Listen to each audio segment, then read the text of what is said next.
জুয়ো জুয়ো জুয়ো খেলা কি হারাম। এই যে লটারির টিকিট কাটছেন, প্রত্যেক মোড়ে মোড়ে লটারির টিকিট নিয়ে বসে আছে, প্রত্যেক জায়গা দেখছি লটারির টিকিট নিয়ে বসে আছে।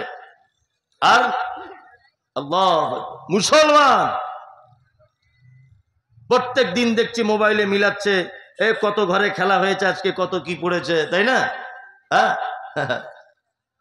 লটারি হারাম। যদি বলছেন হারাম কেন, এর সাংঘাতিক ব্যাখ্যা বিশ্লেষণ আছে, বলতে গেলে টাইম লাগবে, তবু আপনাকে একটা ছোট্ট করে জিনিস বলে দিচ্ছি। কি? আচ্ছা বলুন তো, লটারিতে ফার্স্ট প্রাইজ কত দেয়? 1 কোটি, তাই না? 1 কোটি। এই 1 কোটি টাকা প্রতিদিন পায় কত কত হাজার লোক? একটা লোক পায়। ক কোটি টাকার প্রাইজ বিক্রি হয়? 10 কোটি টাকার হয়, 20 ধরে নেন। কাটে কত লোক? না ধরে নেন 1 কোটি লোক কাটে পশ্চিম বাংলাতে, ধরে নেন 1 কোটি লোক কাটে। তাহলে 1 কোটি লোকের ভিতরে 90,09,999টা লোক কিছুই পেল না, একটা লোক 1 কোটি টাকা পেল। মানে এর উপকার একটা লোকের হলো, বেশিরভাগ লোকের ক্ষতি হলো। এই জন্য ইসলাম এটা হারাম। কি বলছি বুঝতে পারছেন? আল্লাহ। তারপরে আল্লাহ তাআলা বলছেন দেবদেবী হারাম, গণকের কাছে যাওয়া কি হারাম।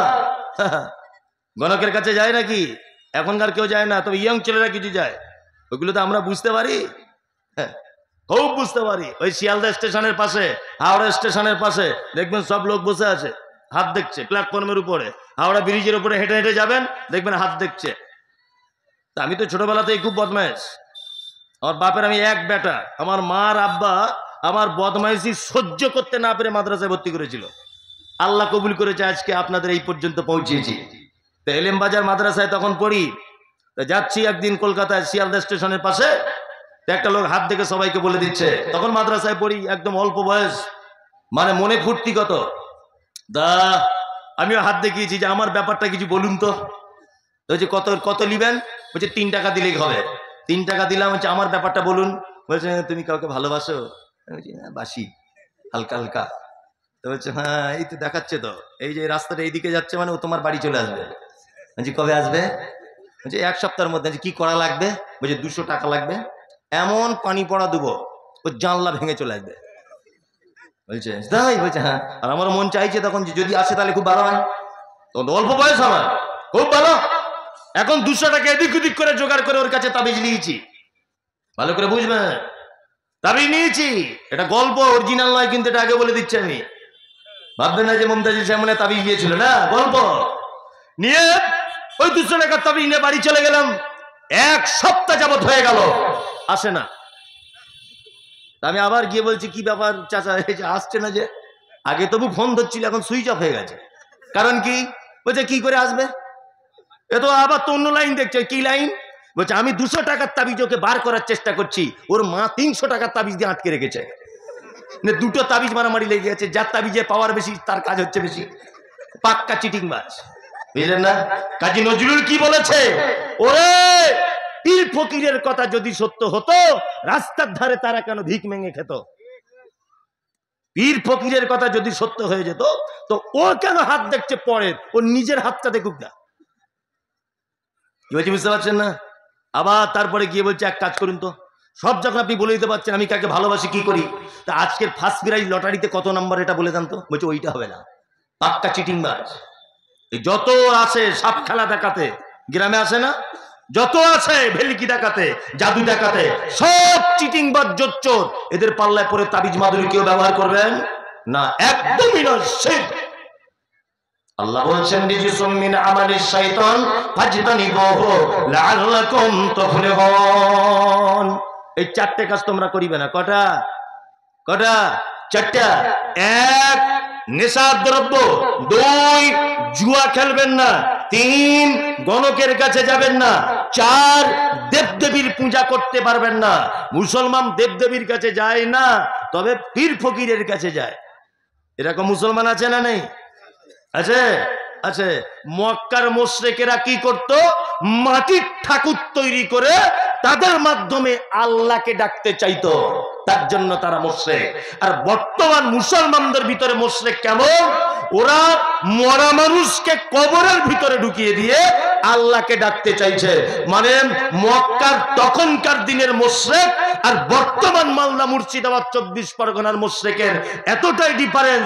এ কবরের ভিতরে ঢুকিয়ে আল্লাহকে পেতে চায়, ওরা উপরে রেখে আল্লাহকে পেতে চায়। কি বুঝি, বুঝতে পারছেন না? সব হারাম, সব হারাম। চলুন আর আপনাকে বলে দিই, 4টে কথা এখানে বলে দিলাম ভালো কাজ। আমরা এই কাজগুলো করব না ইনশাআল্লাহ, ইনশাআল্লাহ। এবার একটা হাদিস বলে দিই ভালো কাজ। এক, আল্লাহ নবী সাল্লাল্লাহু আলাইহি ওয়াসাল্লাম বলেন, হাক্কুল মুসলিমি আলাল মুসলিমি খামসিন রাদ্দুস সালাম। একজন মুসলমান আর একটা মুসলমানের উপরে কটা জিনিসের হক? 6টা। আর একটা হাদিসে আছে 5টা, দুটোই ঠিক, তাই না? এক, কারোর সঙ্গে দেখা হলে কি বলবে? আসসালামু আলাইকুম। 2, ওয়ায়াদাতুল মারিজ, অসুস্থ যদি কেউ হয়ে যায় পাড়া প্রতিবেশী তাকে দেখতে যাবেন। 3, ওয়া ইত্তিবাউজ জানাইজ, কেউ মারা গেলে তার জানাজা পড়তে যাবেন। 3, 4, ওয়া ইজাবাতুদ দাওয়াতে, কেউ দাওয়াত দিলে গ্রহণ করবেন ইনশাআল্লাহ। ইনশাআল্লাহ বলুন। দাওয়াতের ব্যাপারে তবু ইনশাআল্লাহ বলছে না কেন? দাওয়াত বলে কথা। মানে গরুর মাংস পেলেই ওকে আর ধরে কে? মানে মাদ্রাসার জলসা দেখছি তো, মানে গেট পুরো ভেঙে ফেলছে এরকম করে। কি বলছি, বুঝতে পারছেন না? দেখেছেন তো এগুলো? গেট পুরো একদম চিরে দিচ্ছে গোশ ভাত খাবে বলে। আল্লাহু আকবার। দাওয়াত, এই সব দাওয়াত বাড়িতে যাওয়া বৈধ? আপনাদের এখানে এইরকম অনুষ্ঠান হয়, চামড়া কাটে, কি বলে ওটা? মুসলমানি অনুষ্ঠান হয়? হ্যাঁ, বলছে কেউ যাদের টাকা আছে তারা করে। আর সত্যি যাদের টাকা আছে তারা মনে করে আমি যেটা করি ওটাই মনে হয় মানে ইসলাম, তাই না? ওটাই ইসলাম, ওটাই দিন। এই ওই চামড়াটা কেটে দিতে হবে, তুমি নিজে বটি করেও কেটে দিতে পারো তোমার বেটার, কোনো সমস্যা নেই। যদি মনে করো ধান টান কাটে, কি হাঁসুয়ানা কি বলে, ঘাস টাস কাটে, তুমি যদি সাহস থাকে একা একা কেটে দিতে পারো তোমার বেটার, কোনো সমস্যা নেই। ওর জন্য ইসলামের কোনো পদ্ধতি নেই, আছে নাই? অথচ আমাদের গ্রাম এলাকার পদ্ধতি, 20 জন লোক দাওয়াত করতে হবে, ওর নানিকে তো বলতেই হবে, হ্যাঁ, ওর নানাকে দাওয়াত দিতে হবে, ওর মামা আসবে ডিম সেদ্ধ করে নিয়ে। আবার অনেক মা দেখছি ওর ছেলের যখন মুসলমানি হচ্ছে পানিতে নেমে বসে আছে। এই খালা পানিতে কেন? বলছে আমার ছেলের কাটছে তো, জ্বালা করবে কম, পানিতে আছি তাই। আমাদের দিকের মেয়েরা করে, বুঝলেন না? কুসংস্কার করে না? মা দেখছি পানিতে এরকম করে পুকুরে বসে আছে, খালা কি ব্যাপার? বলছে আমার ছেলে মুসলমানি হচ্ছে তাই। মা পানিতে থাকলে ব্যাটার জ্বালা কম করবে, সব কুসংস্কার। আবার ওই চামড়াটা দেখছি অনেক মেয়েরা লাল সুতো দিয়ে ওই দেখছি এক জায়গাতে ঝুলিয়ে রাখছে, বলছে খালা কারণ কি? বলছে ওইটা যত শুকাবে আমার ছেলের চামড়া তত শুকাবে।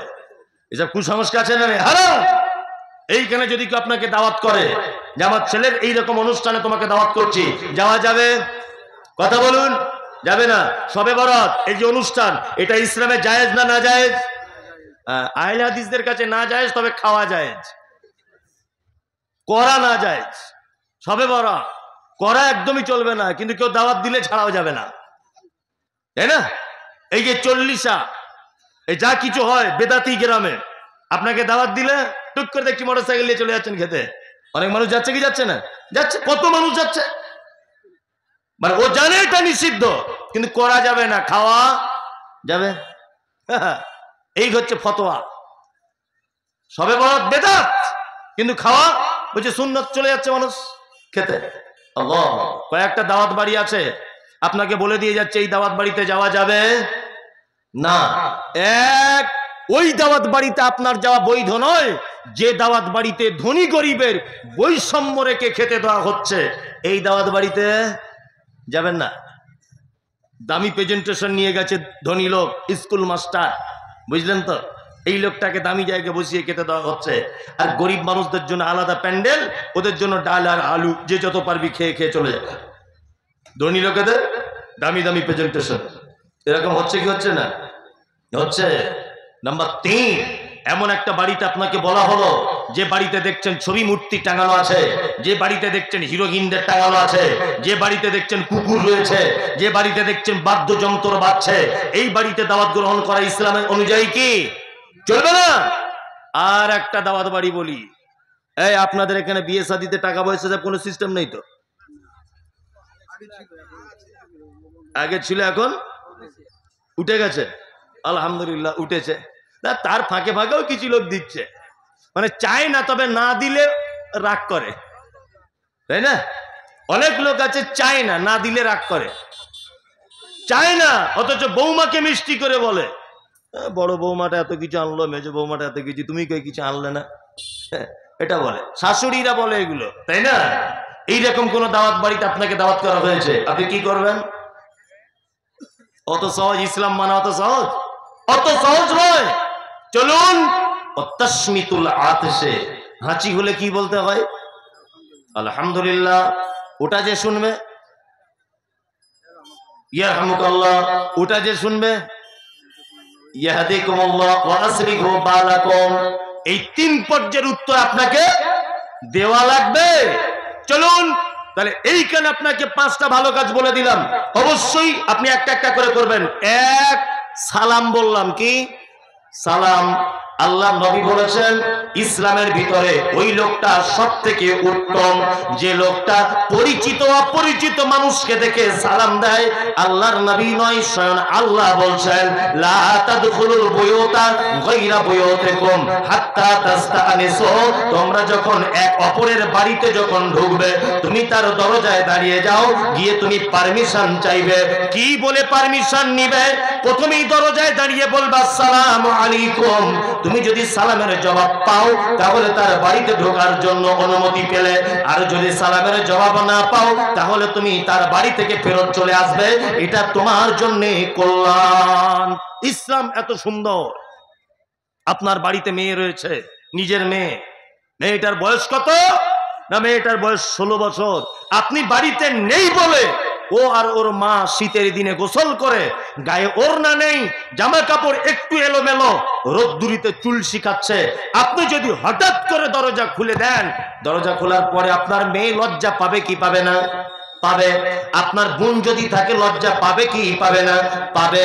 ওই জন্য ইসলাম বলছে তোমার নিজের ঘরে হোক অপরের ঘরে হোক, তুমি দরজায় দাঁড়িয়ে গিয়ে বলবে আসসালামু আলাইকুম, ও সাফিয়ার মা আমি বাড়ি এসেছি, দরজাটা খুলো।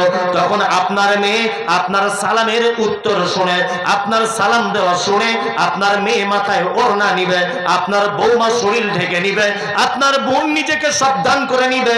ওই জন্য আল্লাহর নবী তিনি বলেছেন এক অপরের কাছে সব সময়তে সালাম দাও, এটা সুন্নাত।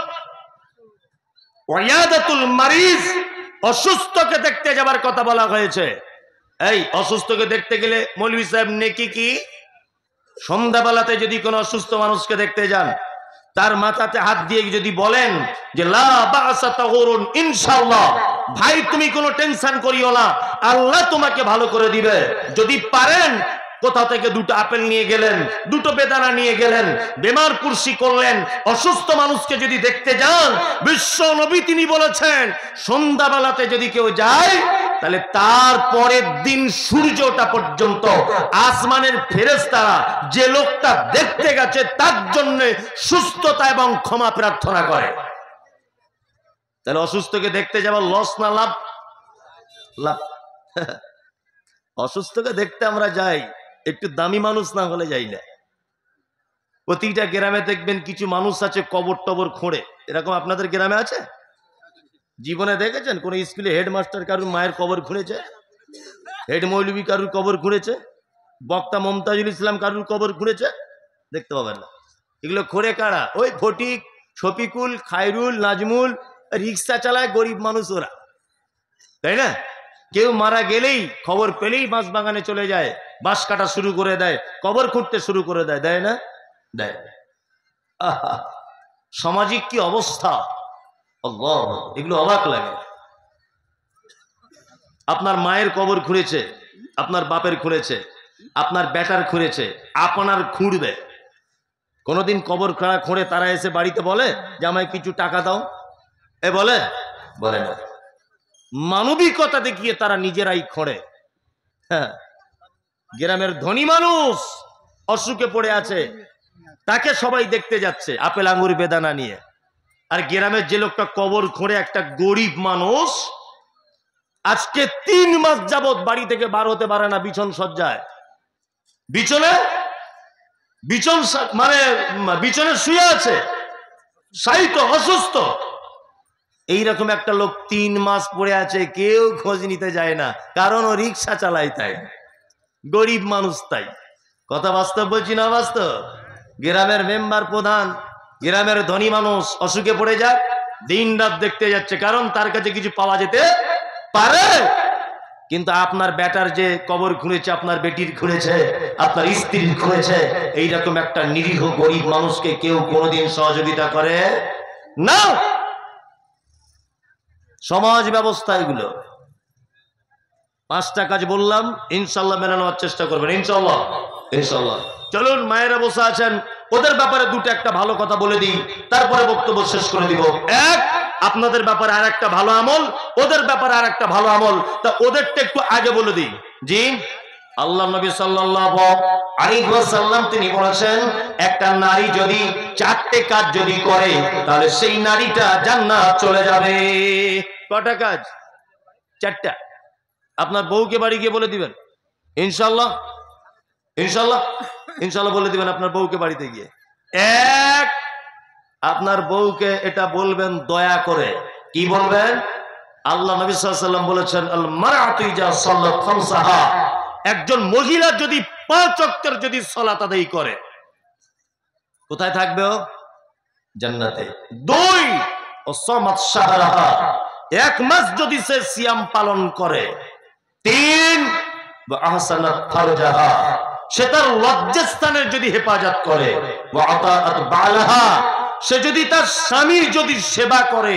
ফাতাদখুল মিন আইয়ি আবওয়াবিল জান্নাতি সাআত, নবীজি বলেছেন জান্নাতের 8টি দরজার ভিতরে যে কোনো একটা দরজা দিয়ে প্রবেশ করতে পারে ওই নারী, যে নারীর ভিতরে 4টে গুণ থাকে। কটা?